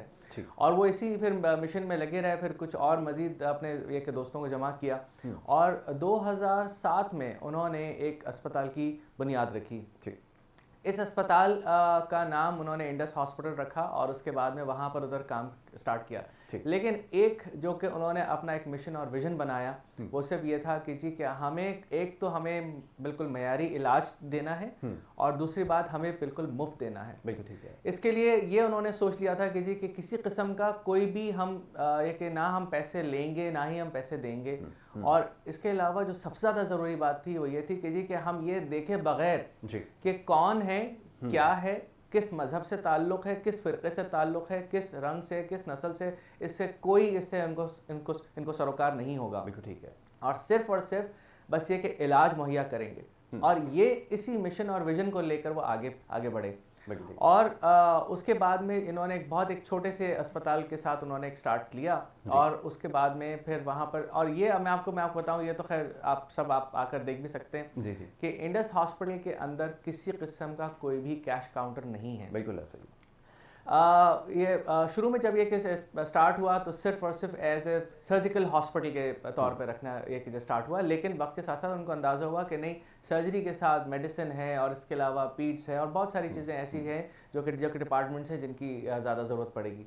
और वक्त के साथ साथ फिर उन्होंने उसको ये एक्सपैंड करना शुरू किया और अल्हम्दुलिल्लाह फिर उसके बाद में वो कहते हैं कि ये कि लोग मिलते गए और कारवां बनता गया। बिल्कुल ऐसा ही। तो बिल्कुल उसी तरीके के साथ ही हुआ ये कि फिर इनको और मज़ीद लोगों ने फिर इन पर भरोसा भी किया, ट्रस्ट किया और फिर खुद ब खुद आकर अपनी जगहें देनी शुरू की। और अल्हम्दुलिल्लाह अब 2007 से लेकर आज 2020 हो गया है और हम इस वक्त तकरीबन 11 हॉस्पिटल्स पर अभी हम इस वक्त एक खड़े हैं और जिसके अंदर मुख्तलिफ हमारे अपने हॉस्पिटल्स भी हैं, प्लस इसके अलावा हमें कुछ और एक गवर्नमेंट से भी हमें मिले हुए जहाँ के सिर्फ और सिर्फ इंतज़ामी उमूर हमारे हाथ में हैं। और इस वक्त कराची के अंदर कोरंगी के अंदर हमारा हॉस्पिटल है, प्लस इसके अलावा उसी के साथ ही जुड़ा हुआ हमारा एक गायनी ऑप्स का हॉस्पिटल है शेख सईद, और इसके अलावा पीआईबी के अंदर जो है वो हमारे और एक और डायलिसिस सेंटर भी है। प्लस इसके अलावा छोटे छोटे और ऐसे भी हमारे इदारे हैं जो कि हमारे क्लिनिक्स हैं जो कि मुख्तलिफ जगहों पर हमारे फैले हुए शहर के अंदर। राइट, बिल्कुल ठीक है। अच्छा, अब डॉक्टर साहब एक मसला ये है कि ये तो बड़ा ही मुश्किल काम है यकीनन कि इतनी बड़ी तादाद में लोगों को फैसिलिटेट करना, जो हेल्थ केयर की सर्विसेज हैं प्रोवाइड करना, क्योंकि पूरी दुनिया में ऐसा कोई मिसाल हमारे सामने नहीं है, ये बड़ा यकीनन मुश्किल काम है। अच्छा, अब मसला ये है कि ये तमाम चीज़ें हो रही हैं, ठीक है, इसके भी अखराजात आते होंगे, तो पहले तो अखराजात को कंट्रोल करने के हवाले से बताएं कि ये जो एक्सपेंडिचर है इसको किस तरह कंट्रोल किया जाता है, कौन कौन लोग हैं कंट्रीब्यूट कर रहे हैं और कौन कौन लोग हैं जो कंट्रीब्यूट कर सकते हैं, इस बारे में थोड़ी सी बात हो जाए। सबसे पहली बात तो ये है कि जी के ये उस वक्त तक के कुछ नहीं हो सकता जब तक कि अल्लाह आपके साथ ना हो। बेशक। और अल्हम्दुलिल्लाह मैं कहता हूँ कि अल्लाह ताला का एक बहुत बड़ा एहसान है और अल्लाह ताला हमारे से किस तरीके से ये तमाम काम करवा रहे हैं, ये मैं समझता हूँ कि इससे बढ़कर हमारे लिए कोई और ब्लेसिंग हो नहीं सकती। और आप यकीन करिए क्या कि अल्हम्दुलिल्लाह मुझे नहीं मालूम कि कहाँ से सारी चीज़ें होती हैं, कैसे होती हैं, कैसे जो है मुझे तकरीबन कोई 8 साल होने को आ गए हैं इस अस्पताल के साथ वाबस्ता हुए हुए। अल्हम्दुलिल्लाह आज तक मुझे कभी ये नहीं सोचना पड़ा, ना ही ये कभी मुझे पूछना पड़ा कि जी कि मैं अगर ये वाली दवाई लिख रहा हूँ किसी मरीज़ के लिए, क्या ये उस मरीज़ को मिलेगी, क्या फिर नहीं मिलेगी, क्या ये मिल भी सकती है कि नहीं मिल सकती है। ठीक, अगर इस वक्त आपके मुल्क के अंदर ये वाली दवाई मौजूद है वो फिर दवाई ज़रूर मिलेगी, और अगर मौजूद नहीं है, कहीं और से बाहर से भी अगर ये आनी है तो उसके लिए भी कोशिशें ज़रूर होंगी और ये मिल रही हैं। अल्हम्दुलिल्लाह हमें कभी भी किसी भी मेडिसिन, किसी भी चीज़ के लिए कभी हमें इंतज़ार नहीं करना पड़ा। और इवन दो कि अगर हमें ज़रूरत पड़ती भी है किसी ऐसी चीज़ की जो कि बिल्कुल नापैद है, बहुत नहीं भी मिल रहा है, तो एटलीस्ट कम से कम हमें ये ज़रूर पता होता है कि वो हमारे मरीज़ को कब तक मिल जाएगी। बिल्कुल ठीक, चाहे वो पाकिस्तान के किसी भी अस्पताल के अंदर वो इस वक्त मिल रही हो या फिर मौजूद हो, वो हमारे पास ज़रूर आती है। बिल्कुल ठीक है। अच्छा डॉक्टर साहब, एक चीज़ का और तस्करा की, आप अपनी बात मुकम्मल कर लें, फिर एक और बड़ा मसला इसकी तरफ आता है। जी। अच्छा, आपने कहा कि जो है कि कहाँ से पैसे आते हैं। देखिए, ये पूरे का पूरा जितना भी आ रहा है पूरे का पूरा डोनेशंस पर आता है, ठीक है। और इसके लिए मैं आपको बताऊं, मैं बड़े फ़ख्र के साथ कह सकता हूं कि इस वक्त जो सबसे ज़्यादा जो कि डोनेशंस हैं, तकरीबन 70 से 80% जो कि डोनेशंस हैं, वो पाकिस्तान की आवाम की तरफ से, पाकिस्तान ही की तरफ से हैं। और इनफैक्ट ये पाकिस्तान के अंदर के ही लोगों की तरफ से। हाँ, एक जगह कुछ फीसद ज़रूर है जो कि बाहर से भी आता है, लेकिन सबसे ज़्यादा जो कि सपोर्ट होती है वो हमें पाकिस्तान के, और खुसूसन जैसा कि कराची के हैं तो कराची वाले इधर यहाँ पर इधर दे रहे हैं। हमारा लाहौर के अंदर सेंटर है, वहाँ पर इधर एक डोनेशंस आती हैं। और हमारा जो कि सिलसिला है वो ये कि ज़कात और डोनेशंस दोनों लिए जाते हैं।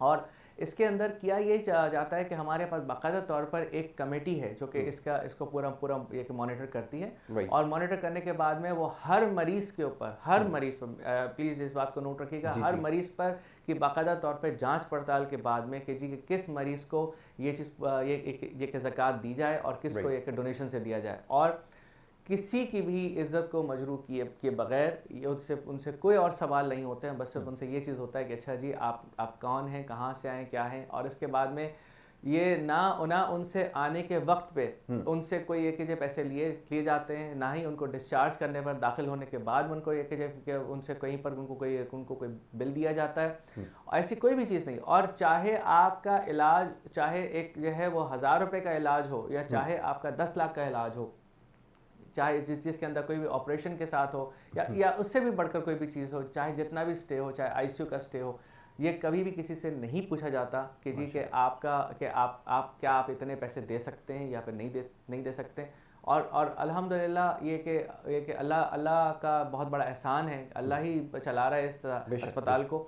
और कि अल्हम्दुलिल्लाह आज हम तकरीबन समझिएगा कि 8 मिलियन यानी 80 लाख मरीज़ों का हमने अल्हम्दुलिल्लाह इलाज हुआ है। और अल्लाह के बहुत एहसान से ये सब के सब माशाल्लाह से बहुत बड़ी बात है। डॉक्टर साहब, ये ज़रा बताइएगा कौन कौन सी हेल्थ फैसिलिटीज़ हैं जो इंडस प्रोवाइड कर रहा है, क्योंकि यहाँ पे तो बहुत सारे ऐसे शोबे आते हैं जिनका इलाज इंतहाई महंगा होता है।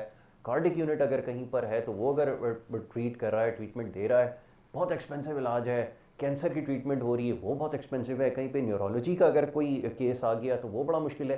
तो ये कौन कौन से एरियाज़ पे काम हो रहा है, कौन कौन सी डिजीज़ को देख रहे हैं, ज़रा इस बारे में थोड़ा सा भी बता दें। जी, ये तो खैर कहना बहुत लंबी बात हो जाएगी कि हम क्या क्या हम कर रहे हैं, जो हम नहीं कर रहे हैं मैं वो आपको बता देता हूँ। हाँ जी, हम एक एडल्ट ऑन्कोलॉजी अभी हम नहीं कर रहे हैं। अब बड़ों का जो कि कैंसर का इलाज है वो अभी हम नहीं कर रहे हैं। हाँ, लेकिन सर्जरीज वगैरह है वो हम ज़रूर कर रहे हैं। ठीक है। लेकिन जैसा कीमोथेरेपी वगैरह होती है वो हम नहीं कर रहे हैं। इसके अलावा न्यूरोलॉजी की जो सर्विसेज यानी कि ब्रेन से रिलेटेड जो होती हैं वो अभी इस वक्त हमारी सर्विसेज स्टार्ट नहीं हुई उसकी, लेकिन इंशाल्लाह ताला मैं अभी आपको बताता हूँ कि अभी हमारा एक्सपेंशन जो हो रहा है उसके अंदर इंशाल्लाह उसको भी हम कवर कर लेंगे। और इसके अलावा न्यूरो साइकेट्री जिसको हम कहते हैं, जिसके अंदर पूरे ये तमाम चीज़ों का नहीं बाकी। इसके अलावा अल्हम्दुलिल्लाह और एक कार्डिक सर्जरी हमारे पास बीच में अभी हो रही थी, अभी आजकल थोड़ा सा रुका हुआ है, लेकिन वो भी इंशाल्लाह वो भी हमारी दोबारा स्टार्ट हो जाएगी। इसके अलावा आप नाम लें किसी भी चीज़ का, अल्हम्दुलिल्लाह वो सारी की सारी सर्विसेज हमारे पास हो रही हैं, जिसके अंदर गायनी ऑब्स हैं, तमाम डिलीवरीज हमारे यहाँ तकरीबन समझ लीजिएगा कि 300 से 350 डिलीवरीज हर महीने हो रही हैं। 300 से 350 डिलीवरीज हमारे यहाँ हर महीने होती हैं, जो कि पूरे का पूरा फ्री है, चाहे वो ऑपरेशन के ज़रिए हो, चाहे वो नॉर्मल डिलीवरी हो।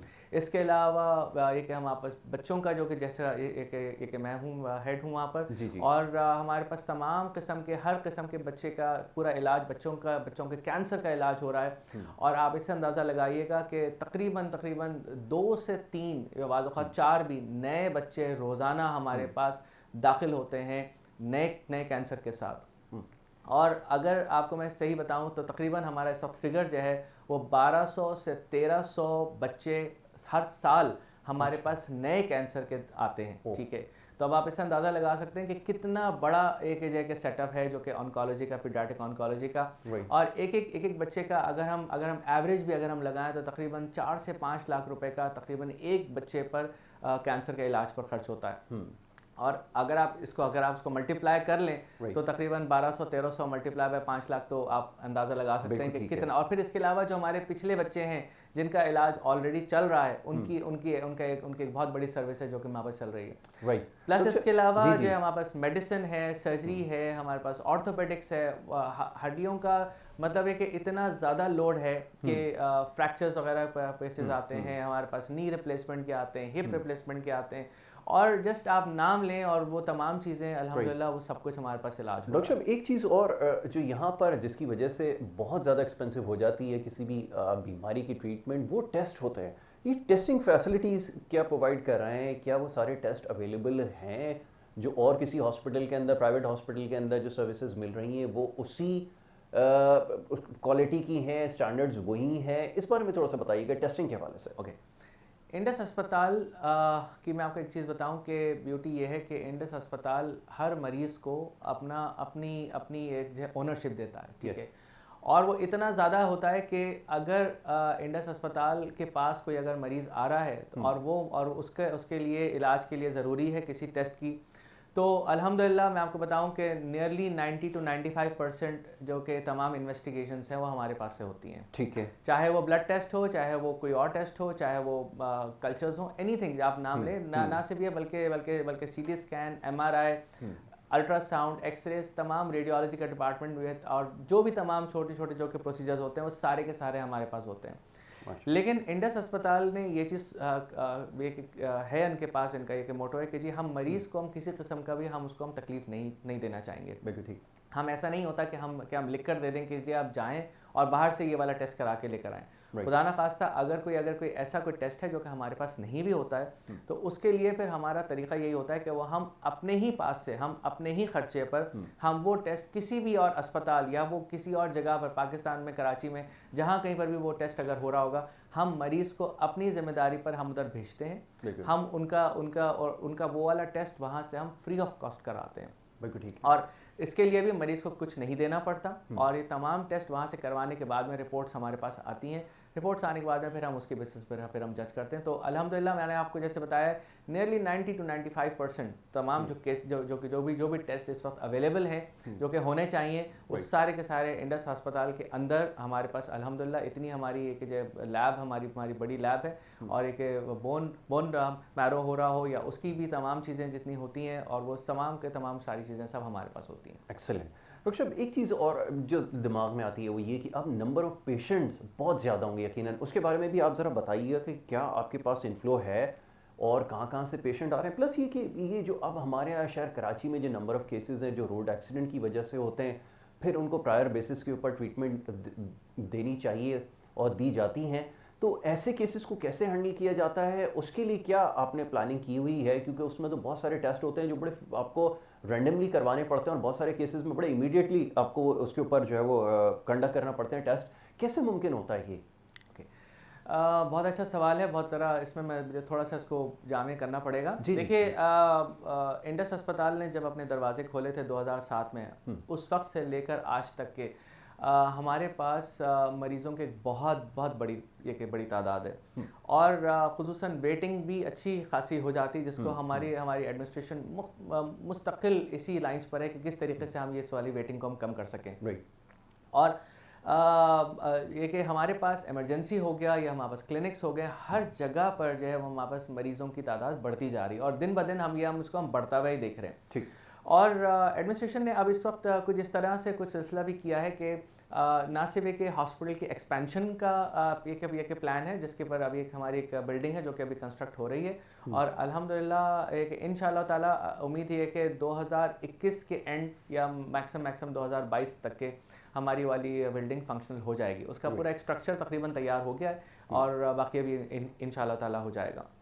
ठीक। लेकिन जो दूसरा एक और काम हुआ है वो ये कि हमने ग्रास रूट लेवल पर भी हमने जाकर उधर काम स्टार्ट किया। फॉर एग्जांपल अगर हम ये देख रहे हैं कि हमारे पास एक ख़ास पॉकेट है मरीज़ों का जो कि ख़ास एरिया से आ रहे हैं, तो फिर प्लानिंग के तहत उस जगह पर भी हमने छोटा अपना कोई क्लिनिक या फिर एक सेंटर खोलने की कोशिश ज़रूर की है। और उससे फ़ायदा ये हुआ है कि जो भी हमारे रेफरल्स हैं, जो हमारे पेशेंट्स हैं जिनको आने में प्रॉब्लम होती है या फिर जिनके पास प्रॉब्लम ज़्यादा है, उधर हम वहाँ पर हम भिजवा देते हैं, हमारे हमारे खुद डॉक्टर्स उधर एक जो फील्ड हॉस्पिटल के तौर पर उधर एक अपना उधर एक छोटा छोटा सेंटर स्टार्ट कर चुके होते हैं। राइट। थर्ड चीज़ ये है कि हमारे पास एक बहुत बड़ी बड़ी तादाद है, वेटिंग्स की वजह से प्रॉब्लम्स होते हैं, लेकिन यही हमारा प्लान है और यही हमारी काविशें हैं कि इंशाअल्लाह ताला आइंदा आने वाले दिनों के अंदर, और अगर हमें सबका ताउन अगर हमें साथ रहता है तो इंशाअल्लाह ताला हम इसको और मज़ीद हम बेहतर कर सकते हैं। ठीक है डॉक्टर साहब, डिस्कशन अपनी कंटिन्यू रखेंगे, एक छोटी सी ब्रेक की तरफ हमें जाना है, एक ब्रेक लेकर वापस आ रहे हैं। बात हो रही है इंडस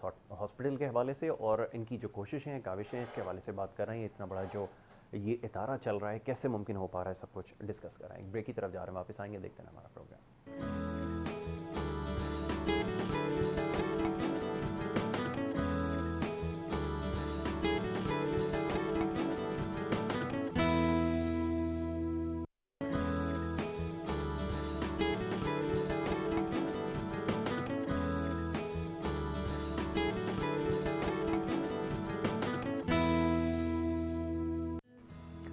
प्रोग्राम में आपको एक दफ़ा फिर खुशामदीद कहेंगे। ब्रेक पे जाने से पहले गुफ्तगू का सिलसिला जारी था। यहाँ पर हमारे साथ डॉक्टर मोहम्मद फरीदुद्दीन साहब तशरीफ़ फरमा हैं, जो कि इंडस हॉस्पिटल से आपका ताल्लुक़ है, और बात हो रही थी इंडस हॉस्पिटल के हवाले से, इनकी कोशिशों के हवाले से, काविशों के हवाले से।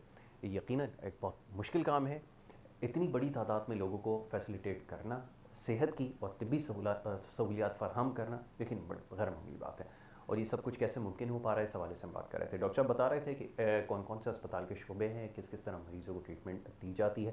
डॉक्टर साहब, इसके अलावा और बहुत सारा फील्ड वर्क हुआ, ख़ास तौर पर टीबी के हवाले से जो कैंपेन चली थी, वो बड़ी ज़बरदस्त कैंपेन थी, बड़ी अप्रिसिएशन उसको मिली। और पाकिस्तान जैसी कंट्री में जहाँ इतनी तेज़ी से ये मर्ज़ जो है वो टीबी का बढ़ रहा था, उसको कंट्रोल करने के लिए इंडस हॉस्पिटल ने इनिशिएटिव लिया, कैसा फीडबैक था? और फर्दर ये कि अब एक बहुत बड़ा चैलेंज सामने है कोरोना वायरस का, कैसे इन तमाम मामलों को देख रहे हैं, ज़रा इस हवाले से थोड़ा हमें बताइएगा। ओके, देखिए टीबी का जो प्रॉब्लम स्टार्ट हुआ और यानी टीबी का एक बहुत अरसे से बिल्कुल यानी लूज़ हुआ जिसके अंदर हर जगह पर हमें जहां हम उठाते थे हमें टीबी नज़र आता था, और हर तरह की टीबी हमने खुद देखी है, बच्चों में भी, बड़ों में भी, दिमाग से लेकर, हड्डियों से लेकर, आँखों से लेकर, हर जगह की हमने टीबी देखी। लेकिन जाहिर सी बात है कि ये तमाम चीज़ों की को एक रोकना भी ज़रूरी था। तो लेकिन सबसे बड़ा एक मसला, सबसे बड़ा यही हो रहा था कि जी कि इसको पहले तशख़ीस की जाए। और इसके लिए इंडस अस्पताल उन चंद एक इंस्टीट्यूट्स में से एक है जिसने यानी जीन के ज़रिए यानी टीबी का एक तशख़ीस करना शुरू किया। और जिसके अंदर एक पूरा उसको हमने काफ़ी डेप्थ में हमने उसको देखा, और फिर उसके बाद में जहाँ जहाँ पर भी टीबी के मरीज़ हमको नज़र आए, हमने फिर उनकी कॉन्टैक्ट ट्रेसिंग की, और उनको हमने हम उनके एरिया के अंदर गए और वहाँ से जाके हमने और भी एक लोगों के अंदर जिनके अंदर टीबी मौजूद था, उनको भी वहाँ से हमने उधर से ट्रेस किया। और इसका यानी बहुत अच्छा हमें इसका फीडबैक ये हुआ कि अल्हम्दुलिल्लाह हमारे पास एक बहुत बड़ा हमारे पास एक पता चलना शुरू हुआ कि टीबी के जरासीम किन किन एरियाज़ के अंदर मौजूद हैं। और इससे जो है मुख्तलिफ रिकमेंडेशन जो हैं वो ये कि गवर्नमेंट को भी गई और ये दुनिया तक भी गई, और फिर उसके फिर बाद में हमारे पास कुछ ऐसे हमारे पास वसीले भी आने शुरू हुए जिसकी वजह से टीबी की दवाएं भी हमको ये मिलनी शुरू हुई, और इसके अलावा मुख्तलिफ आलात भी हमें मिले। और इसका एक बहुत बड़ा फ़ायदा ये हुआ कि टीबी के जो कि मरीज़ थे उनको हमने एक ना सिर्फ एक इलाज करने में हमारे लिए फ़ायदा हुआ, और इसके अलावा ये कि हमारे पास एक जो नंबर ऑफ़ केसेस भी अब हम एक जो कंट्रोल में आना शुरू हुए हैं। खैर ये तो एक टीबी तक की बात थी, लेकिन इसका ये कि और फिर ना सिर्फ ये कि बल्कि हमारे ही लोग थे जो कि आगे जाके दुनिया भर में जाके जिन्होंने अपने मकाले भी पेश किए, और टीबी की एक अवेयरनेस भी स्टार्ट हुई है। जहाँ तक के बाद इस वक्त एक हॉट टॉपिक है कोरोना का, और हम इस वक्त कर रहे हैं अल्हम्दुलिल्लाह, यानी पहले दिन से जिस वक्त कोरोना स्टार्ट हुआ था, और उसी दिन से ही जो है वो इंडस अस्पताल ने अपनी एक जड़ें एक मजबूत करनी शुरू की और काम करना शुरू किया। और इस सिलसिले में मैं दाद देता हूँ हमारे CEO को, एक डॉक्टर अब्दुल बारी ख़ान को, जो कि जिन्होंने पहले दिन से हमें इतना फ्री हैंड दिया कि जी इंशाल्लाह ताला आप लोगों को किसी किस्म का कोई आप लोगों को प्रॉब्लम फेस नहीं करेंगे। इंशाल्लाह ताला हम इसी कोरोना के ख़िलाफ़ जो हम जिहाद कर रहे हैं, हम सब आपके साथ हैं और इंशाल्लाह ताला हम आगे बढ़ेंगे।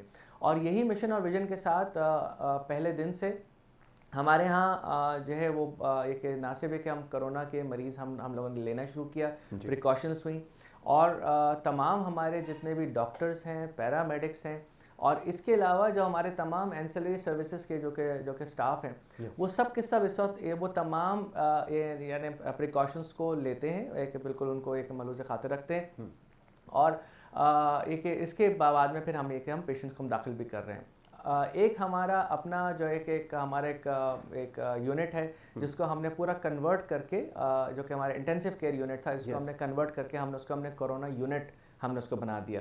प्लस इसके अलावा हमारा एक वार्ड जो था जिसको हमने पूरा कन्वर्ट करके उसको हमने एक आइसोलेशन का वार्ड बना दिया। और ये दोनों चीज़ों के साथ करते हुए अल्हम्दुलिल्लाह हम किसी भी मरीज़ को हम टर्न डाउन नहीं कर रहे, खुसूसन अगर हमारे पास जगह मौजूद हो। जगह हमारे पास होती है, हम हर मरीज़ जो कि कोरोना उनको हम कर रहे हैं। हमारे पास टेस्टिंग होती है अल्हम्दुलिल्लाह, इस वक्त अभी हम 750 टेस्ट हम रोज़ाना की बुनियाद पर अभी हम इस वक्त कोरोना के कर रहे हैं। ठीक है डॉक्टर साहब, एक चीज़ वन मोर थिंग इसमें आप शामिल कर लीजिएगा कि ये जो टेस्टिंग फैसिलिटी है ये क्रॉस द कंट्री हो रही है, जहाँ जहाँ इंडस हॉस्पिटल मौजूद है वहाँ सब पे इक्वल फैसिलिटीज़ हैं? नहीं, ऐसा नहीं है, वहाँ पर ऐसा नहीं है। ये कराची के अंदर तो बिल्कुल मौजूद है, बकिया जगहों पर ये कि उनका लियाज़ॉन है गवर्नमेंट के जगहों से जहाँ पर एक ये टेस्टिंग हो रही है। और इस वक्त ये पूरे पाकिस्तान में 12 के करीब हमारे हॉस्पिटल्स हैं जो कि मुख्तलिफ जगहों पर काम कर रहे हैं और जहाँ पर भी एक ज़रूरत पड़ती है तो वहाँ पर वो फिर टेस्ट अपने किसी न किसी लियाज़ॉन के साथ फिर वो करवा रहे हो। ठीक है, ये आइसोलेशन वार्ड कितने अभी तक मेंटेन किए जा रहे हैं, इस बारे में भी थोड़ा सा बता दें। इंडस हॉस्पिटल के अंदर ओके, इंडस हॉस्पिटल के अंदर हर इंडस हॉस्पिटल के अंदर आइसोलेशन वार्ड की फैसिलिटी है और ये कि वहाँ पर अगर उधर उनके पास केसेस आते हैं वो अपने पास उधर एक पेशेंट्स को लेकर और फिर उसको एक आइसोलेट कर सकते हैं।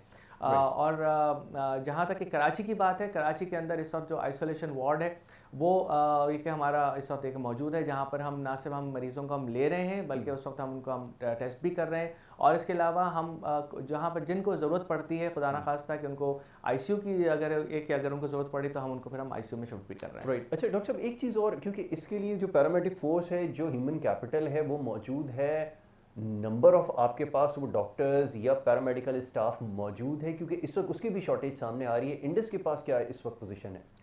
अल्हम्दुलिल्लाह हम अपनी फुल कैपेसिटी के अंदर काम कर रहे हैं और हमारे पास माशाल्लाह से हमारे पास जो कंसल्टेंट्स हैं, सीनियर कंसल्टेंट्स हैं, प्रोफेसर लेवल तक के जो लोग हैं उन सब की इस वक्त देखिए ड्यूटीज़ लग रही हैं और हमारे पास ड्यूटीज़ का मुकम्मरात ये होता है कि मॉर्निंग, इवनिंग, नाइट ये तमाम ड्यूटीज़ लग रही हैं और ये कि हम सब के सब ड्यूटीज़ कर रहे हैं, नाइट्स कर रहे हैं, मैं खुद कर रहा हूँ और इसके लिए हमारे तमाम लोग इस वक्त एंथुजियास्टिक हैं और इनफैक्ट कोई भी इस वक्त घर पे बैठना नहीं चाहता। वो तो हमारी एडमिनिस्ट्रेशन ने हमको बहुत एक रोका हुआ है कि नहीं अभी आपको बार बार हॉस्पिटल आने की ज़रूरत नहीं है, वरना हमारे तमाम लोग इस वक्त एक तैयार बैठे हुए हैं कि कब किस वक्त हमें ये बुलाया जाता है और हम जाएं और ये आ रहे हैं।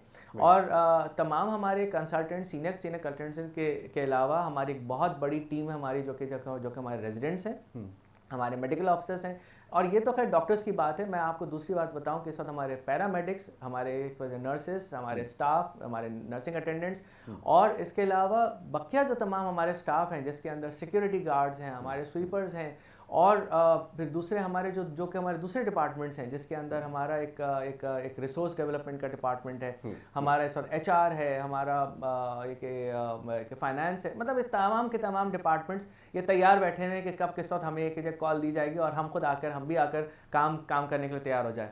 और हमारे कंसल्टेंट्स इस वक्त देखे वो रेजिडेंट बनकर RMO बनकर भी काम करने के लिए तैयार हैं। तो ये सब के सब बहुत अच्छी तरह से गेयर्ड अप हैं और सबके बहुत एंथुजियास्टिक हैं और अल्हम्दुलिल्लाह कि हमें किसी भी किस्म का हमारे साथ कोई डॉक्टर्स की स्टाफ की हमें कोई भी शॉर्टेज नहीं है। राइट। डॉक्टर साहब, एक चीज़ की और ज़रा क्लैरिफिकेशन चाहिए, वो ये कि बहुत सारे हॉस्पिटल्स के अंदर ये अब बात हो रही है कि OPDs जो है वो सस्पेंड कर दी गई हैं और जो बहुत सारी और ट्रीटमेंट्स होती थी वो नहीं दे पा रहे हैं इस वक्त। इंडस के अंदर कंटिन्यू है, वो सारे ऑपरेशनल हैं जितने भी यूनिट्स हैं? देखिए हम इस वक्त अभी हम क्लिनिक्स हम नहीं कर रहे हैं, हमें वो एक अभी हमारे पास ऑर्डर्स नहीं है, लेकिन क्लिनिक्स के अलावा जो हमारी फिजिकल क्लिनिक्स हैं वो हम नहीं कर रहे हैं। हाँ, लेकिन हमारी जो टेली क्लिनिक्स हैं वो हमारी चल रही हैं। हमारा हर कंसल्टेंट्स के डेज फिक्स्ड हैं, जिसके अंदर वो खुद बाकायदा तौर पर कॉल करते हैं, मरीजों को कॉल करते हैं और उसके अलावा उनकी एक खरीद दरियाफ्त करते हैं। और जहाँ पर उनको फ़ोन पे लगता है कि जहाँ पर जिसको ज़्यादा ज़रूरी है उसके हम अपनी एमरजेंसी के अंदर बुला रहे हैं। अल्हम्दुलिल्लाह हमारी इमरजेंसी, चाहे वो एडल्ट इमरजेंसी हो चाहे वो पीड्स इमरजेंसी हो, ये 24 घंटे खुली हैं। और इस वक्त उनके ऊपर तमाम स्टाफ हमने उधर एक्स्ट्रा स्टाफ हमने उधर डिप्लॉय किया हुआ है कि जो कि ये तमाम मरीज़ों को देख रहे हैं। किसी एक दिन, किसी एक लम्हे पर भी हमारी कोई इमरजेंसी ने काम बंद नहीं किया। और हर मरीज़ को जो वो आ रहे हैं, चाहे वो किसी माइनर मसले के साथ आ रहे हैं, चाहे वो किसी मेजर मसले के साथ आ रहे हैं, उनका इलाज इंडस हॉस्पिटल के अंदर किया जा रहा है। ऑलराइट डॉक्टर साहब, एक चीज़ के बारे में और बात करेंगे अब, ये कि क्या एक्सपेंशन के हवाले से मैं हमेशा जब भी बात करता हूँ इंडस हॉस्पिटल के, और माशाल्लाह जितनी दफ़ा भी मैंने प्रोग्राम किया उसके बाद मैंने देखा बड़ी एक्स्ट्रा ऑर्डनरी एक्सपेंशन हुई है और तमाम चीज़ें मटेरियलाइज हुई हैं। ये चीज़ हम बड़ा कम एक्सपीरियंस करते हैं पाकिस्तान में, तो इसी तरह ये अल्लाह करे सिलसिला चलता रहे। आगे फर्दर क्या प्लान है, एक्सपेंशन की तरफ जा रहे हैं, कौन कौन से और फर्दर ऐसे एरियाज़ हैं जिसके ऊपर काम करने की ज़रूरत है, या जिसके बारे में अभी प्लान जारी है कि इसके ऊपर जो है वो काम किया जाएगा? जी इंडस अस्पताल जिस तरीके से काम कर रहा है, मैं ये कहूँगा कि ये तो खैर कराची के अंदर काम कर रहा है, और कराची जैसे शहर के अंदर इंडस अस्पताल जैसे कम से कम 5 हों, तब कहीं जाकर शायद आपकी रिक्वायरमेंट पूरी होगी। और लेकिन इंडस अस्पताल इस वक्त कराची के तो मरीज़ों को देख ही रहा है, लेकिन इसके अलावा सिंध से मरीज़ आते हैं और इसके अलावा लोअर पंजाब से आते हैं, प्लस इसके अलावा खैबर पख्तूनख्वा से, इसके अलावा क्वेटा के एक बहुत बड़ी आवाम है जो कि इधर इंडस में आके इलाज करवाती है। ना सिर्फ ये, बल्कि आपके पास मैं आपको ये चीज़ बताऊँ कि इंडस अस्पताल के अंदर, कराची वाले कैंपस के अंदर ईरान से, अफ़गानिस्तान से भी मरीज़ आते हैं।